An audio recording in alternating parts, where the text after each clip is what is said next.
Hello! Long time no see. It is I, Crazy Cube Dude, though you probably knew that because you're on the channel. But anyways, I say a long time coming because I promised this playthrough back in 2021, I think? Yeah, I think it was around October of 2021 because I was in the mood for it because that was when the Resident Evil movie was coming out around that time. The ones not in the original movie lineup that we don't talk about. This one was going to be closer to the games, and it was closer to the games, but the problem was it didn't lean into it too much, and it was just kind of a little bland. Like, it was all right. Like, it wasn't a bad start, but it was just a little bland. And the spoilers, the one liquor we see in the trailer is the one liquor we see in the movie too. So also, no Mr. X, no tyrants. Spoilers. But that's beside the point. That's not what we're here to discuss today. We are here to actually play Resident Evil 2, and I guess I'll explain this as we get going. This is the remake, obviously. If you know this opening screen didn't say it enough, or the icon on the or the name. I think it does say Resident Evil 2 Remake. Anyway, I am going to be doing this on a playthrough that I have not actually done yet. I'm doing Leon A, Clair B, even though in the what is widely accepted among the fans is that due to certain pieces of dialogue in another game, I can't remember which one, it was noted that in the original game it was Clair A, Leon B as the canonical scenario. And that is what I have played the game on twice now. I've yet to do Leon A, Clair B, which is what everyone tends to do for themselves anyway. We can go on extra modes and bonuses. I'm not going to really mess with any of that too much. I can show my my options really quick, settings and whatnot, audio controls. It's not really customizable. There's just 3 different types that you can switch between: auto reload, etc., etc. Camera, reticles, color and whatnot, display, there you go, film noise, brightness, all that fun jazz. I'm going to leave subtitles on, voice in English, display in English, of course, because I'm not trying to learn any Japanese or Spanish. I believe if Japanese wasn't a dialogue option, I'd be horribly surprised. Like, how is that possible? That has to be. You know what? Just out of curiosity now, I have to check. Where is it? There we go. Display French, Italian, German, Spanish, Japanese. There you go. Of course, it was the last one on the list. That's actually really funny. But yeah, I had to check that. Just my own curiosity kicked in. Sorry about the delay. Anyways, heading into story mode, I can actually show you my results screen. Now, I don't know how accurate this is in terms of playtime, like, because I was on the pause screen, I was looking stuff up all the time, and I was, yeah, I couldn't, I don't know how accurate that is, and yeah, I did save a lot. But yeah, like I said, I did Clair A, Leon B, and now this time I'm gonna do Leon A and Clair B. And one of the reasons why, 2 reasons why. One is because, again, this is as much of a quote-unquote blind playthrough as you're gonna get from me out of this game. Because I still want to be a little bit surprised, and I don't know exactly what happens in the other version's campaign. I know it's not too different. But there are some differences, you know what I'm saying? Well, we'll see as we go through. But I thought that would make the most interesting run for YouTube, as well as the fact that whoever you do the second run with, because you do have to do both versions. You do have to do the A and B side with each character to get the final boss fight of the game, and whoever, it's kind of like Sonic Adventure 2 where you had to do the hero story and the dark story to get the last story. It's a similar concept here, just not as many characters to play as, or as long. But the final boss is whoever you play the second scenario character with, and I say we're progressive on this channel, so we're gonna have in the true 1998 and badass female fashion, we're gonna have Claire be the one to take down the final boss, which makes sense also because Claire, as you'll see, the boss that we're fighting throughout the game is mostly Claire's boss. And Leon has to deal with Mr. X Tyrant most of the time, but he does get some run-ins with Claire's boss. I'm being a little bit coy about it for the people who don't know, but yeah, we'll get to that. But enough dilly-dallying.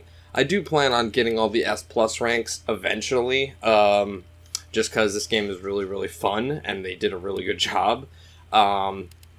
No, I don't want to do that. New game first run. Yep, we're going to go with Leon A. I'm going to play all the cutscenes and do everything, and just look at those gas prices. $1.09 for gas.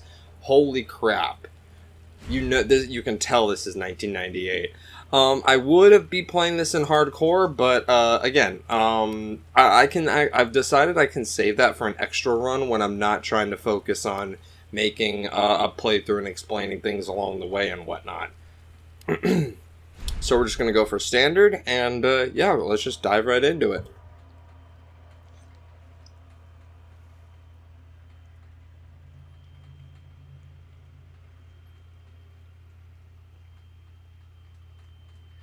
Look, man, I'm serious, okay? I saw this with my own eyes. Ah, the good old trucker burger. I believe you. Just tell us a story. Tell us a story. Okay, well, it was last Friday night. I will say, like, a lot of these bits from that they did translate to the movie. What they did translate to the movie was really good, and it did leave you with a lot of, hey, I recognize that thing, but it felt like a video game movie from like the mid 2000s. It was just like you recognize things, but it could have been a lot better. And I don't mean like the actual Resident Evil movies from the mid 2000s, because those were awful.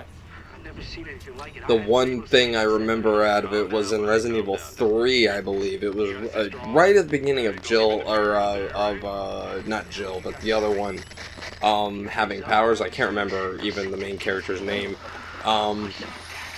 But she had powers. She just got powers, and there's it's actual Racoon City is under fire in that one, I believe, and there's a guy who's driving, and he hits a zombie, kind of like you see here, but instead of slowing down, he sees him and he just speeds up and he says, "GTA, motherfucker."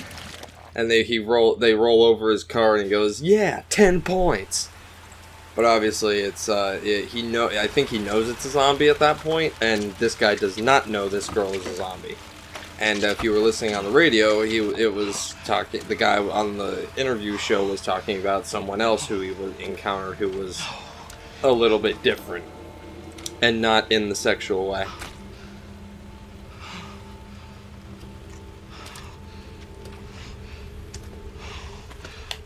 What do I do? What am I gonna do?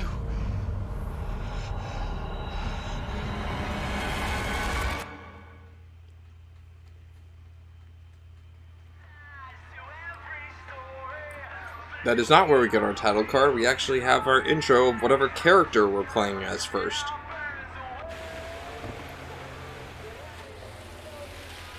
And we stop at a gas station. Yeah, $1.06 for regular gas. Oh, I would kill for those prices now.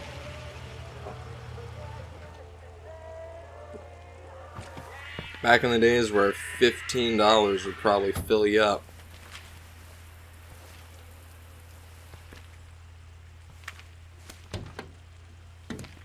No one's around. How perceptive. That's weird.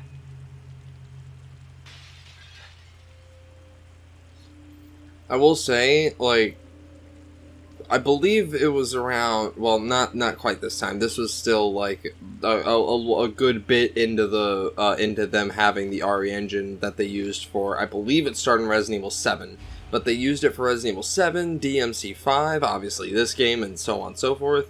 And yeah, they started doing they were doing a really good job with the graphics engine and the human models and everything. I don't believe there's anything that we can actually pick up here. Yeah, always scour around, obviously. Scour around everything. We can search the cop car, even though we are a cop, but we can't find anything, which is horse manure, if you ask me.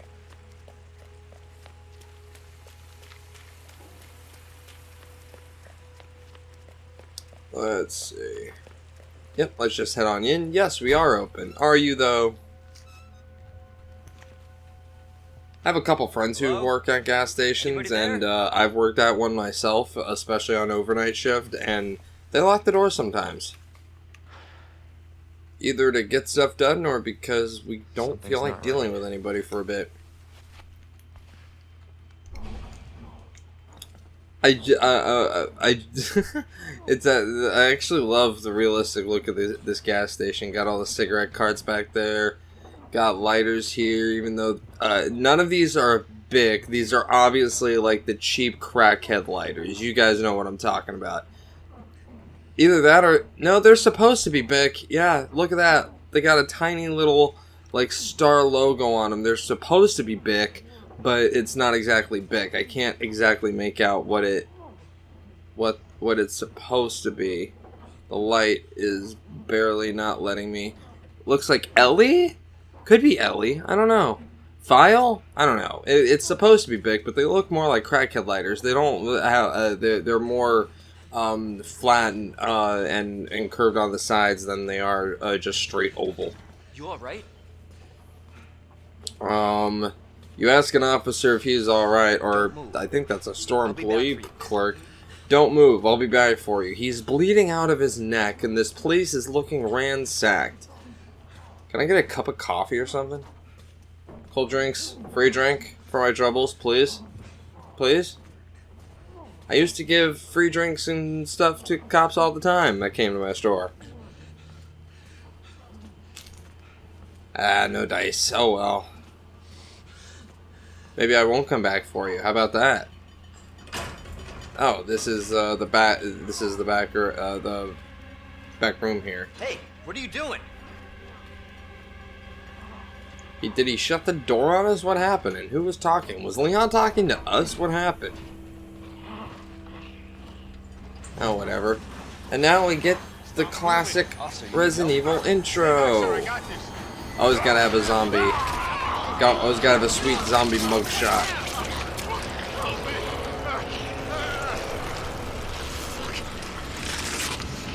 Juicy. If you want a filet mignon. Freeze! I'll shoot!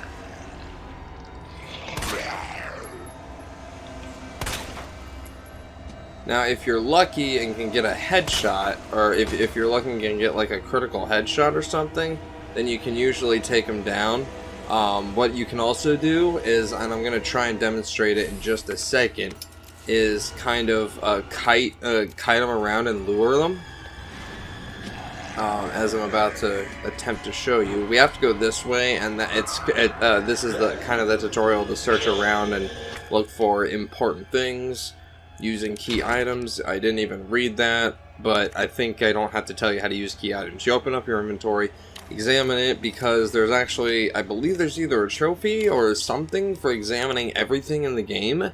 So examine it, and you can combine it with something if it's allowed to, or just use it. And you heard it come out of my controller, because I haven't turned off the effects for that. But there's him. We can run this way, actually. We can avoid that guy altogether. I was going to show you that you can actually just, oh god, kite. You can like lure them to you and kite them around, and Claire comes running up. I'll give plenty of opportunities to show that in a second, but if you want to avoid taking damage, just follow the path I did. The zombies in this game actually have a lot of like stun animations, so if you don't get them, if they don't get you right when they are supposed to, they have a lot of a stun time that you can just use to, you know, run your way around them.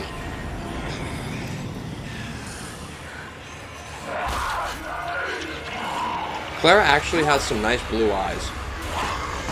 Like, I'm not even trying to be weird or anything about it. She actually legit has nice blue eyes.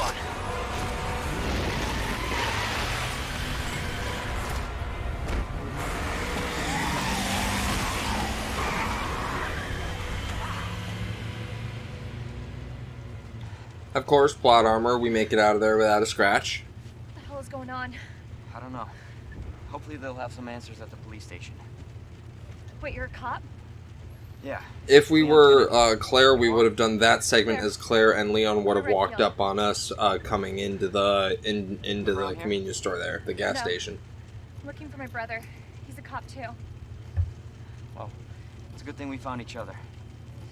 I don't know what to expect anymore. From what I'm to understand, the differences between the A and B scenarios are way better, are way, like, not better, but like there's a lot more of a impact on the A-B scenario in the original game than there is here.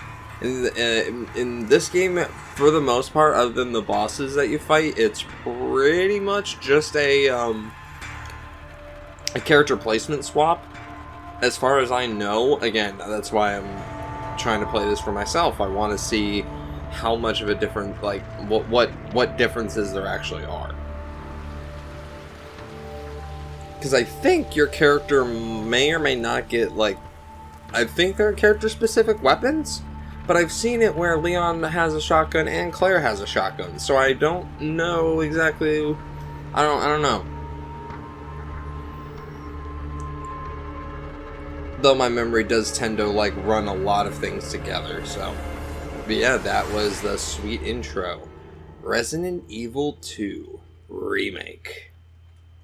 If you actually have the audio set to classic, you'll get that call out in the opening title card. I didn't. I had it on remake music though.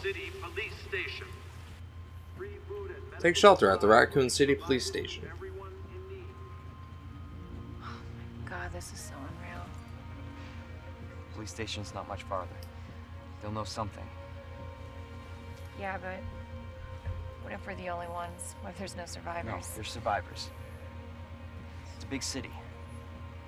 See, if I'm Leon and I noticed all this stuff happening, I would immediately try and phone the department and wonder why they haven't tried to phone me, and probably think that, yeah, shit's fucked. No one, I'm walking into a dead zone. Looks like we're walking from here.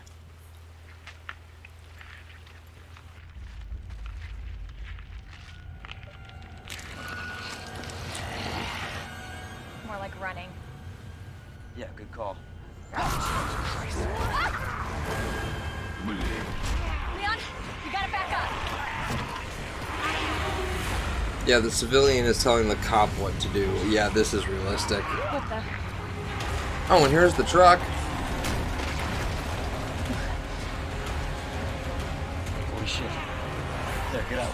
Get out now! I can't. Hold on!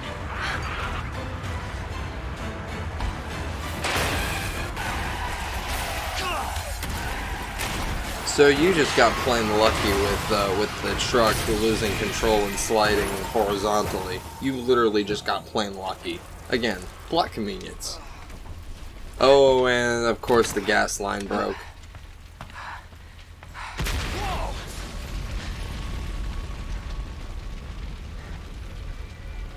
So this is how Claire and Leon get separated. And Leon should be dead. Like right here. Green herbs or otherwise, he should be fucking dead. Claire! Claire, you okay? Yeah, I'm alright. How about you? How she stayed silent all the way up to that point is beyond me, but whatever, I'm digging too much into this. As I usually tend to do. Alright, I'm not going to use any ammo, we just have to run.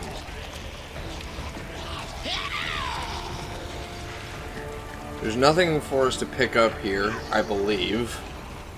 Unless I'm mistaken. Don't run that way, it's just a trap. Shit. That's everybody. Do not waste your ammo on absolutely anybody.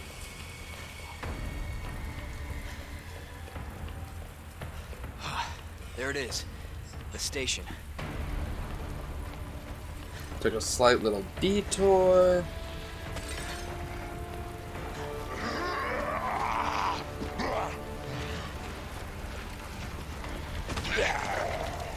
Hi, just running behind you. Thank you. And there we go. Just pretend you're playing tag in elementary school and just sneak behind everybody and weave your way through. You'll be fine. Okay, now that we're actually here and we have a map. Use the map screen is useful for more than just knowing your current location and surroundings. It can also show you points of interest and items you already haven't picked up. If it's blue, that means you've gotten everything in that area. There's nothing to pick up here. Don't bother searching. I'm just gonna run around anyway, just because I can. All this stuff is blocked off. Ladies and gentlemen, welcome to the RPD. Hello? Is anybody here? Even though we should be squeaking like hell right now. First aid spray. Something to note. I was just about to, oh, not that, what I was going to say. Health and recovery options. As you take damage, your health monitor in the bottom left will drop from fine to caution to danger. When in danger, quickly heal yourself with the green herb or first aid spray before it's too late. Yeah, you don't really have a health bar, more like condition status. Pick up ammo here. Handgun ammo. Very nice.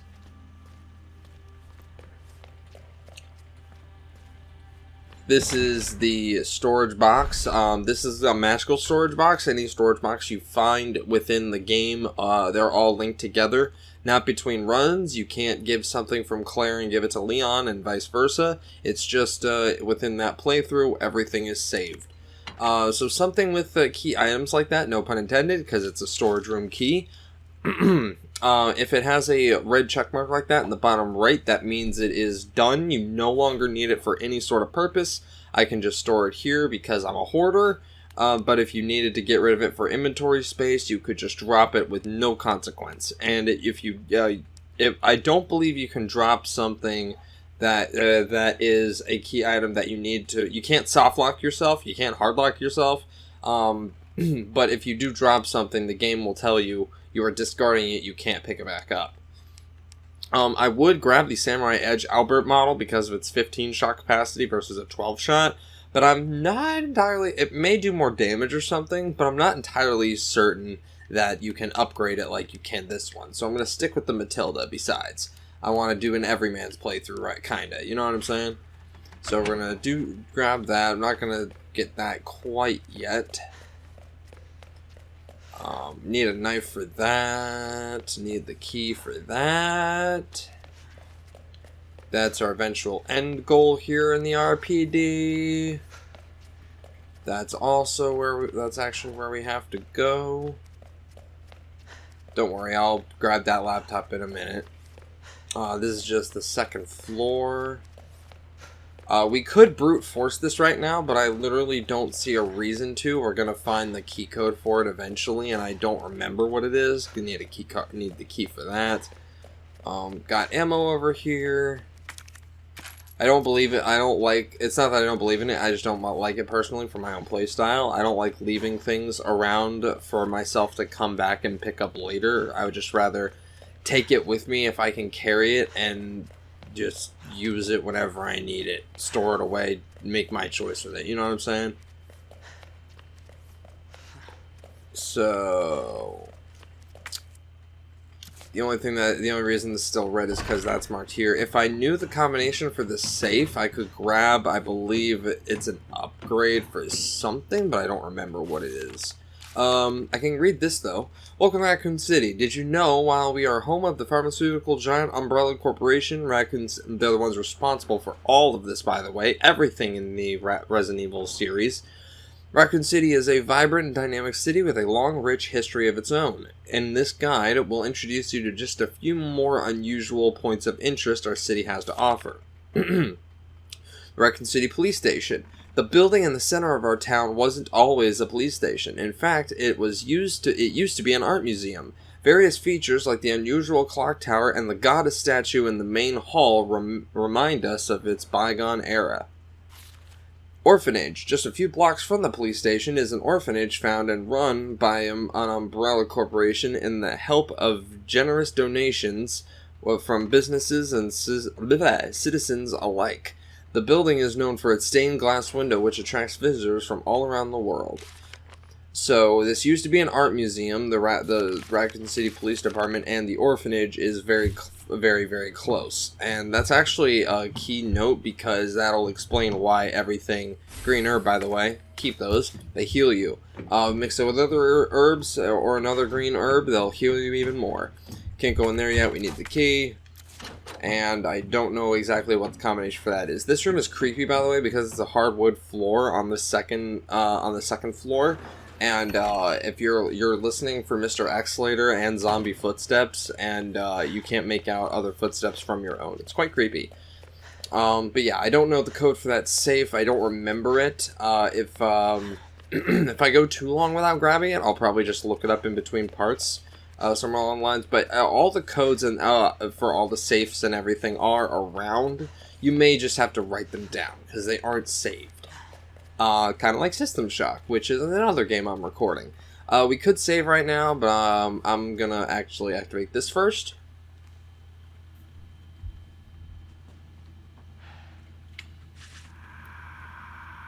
There has to be someone here.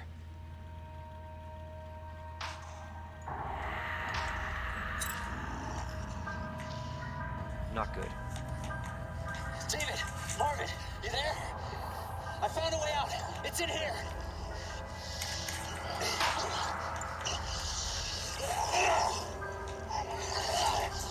Send reinforcements!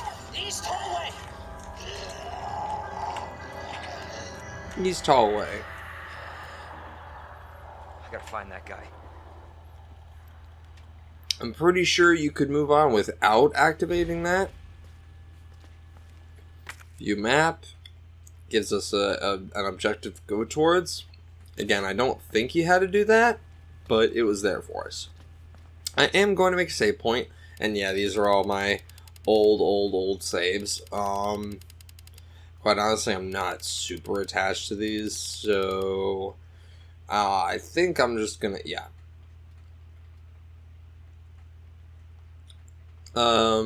I'll make these top 3 my my playthrough files. That was when I originally played this game. Well, no, that was the second time I originally played this game. I originally played it on my brother's PS4, truth be told. So I'm gonna take my save there, and I'm gonna pull this.